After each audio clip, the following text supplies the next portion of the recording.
Now to a search for an alleged predator. Police say a man lured two young girls into his car and then tried to assault them. CBS LA's Nicole Comstock is live in North Hills now with how police say he stalked them for several blocks. Nicole? Yeah, this is pretty much every parent's worst nightmare. Investigators say that man followed those young girls for several blocks, repeatedly trying to get them inside his car. And unfortunately, shortly after they did, investigators say he locked the doors and unzipped his pants.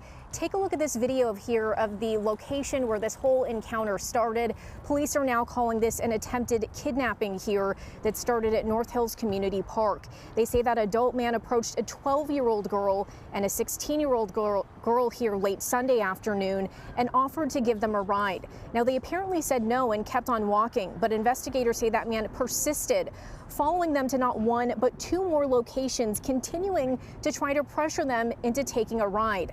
Now, eventually they agreed, but investigators say the suspect did not take them where they asked to go, that he instead locked the doors and drove them to a secluded location in a cul-de-sac where he offered them alcohol and drugs and then money in exchange for sex acts. Listen to this detective explain how those girls were able to get away from him.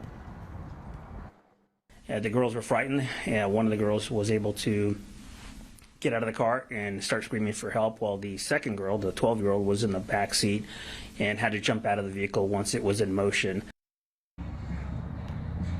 Now, thankfully, neither of those young girls were hurt.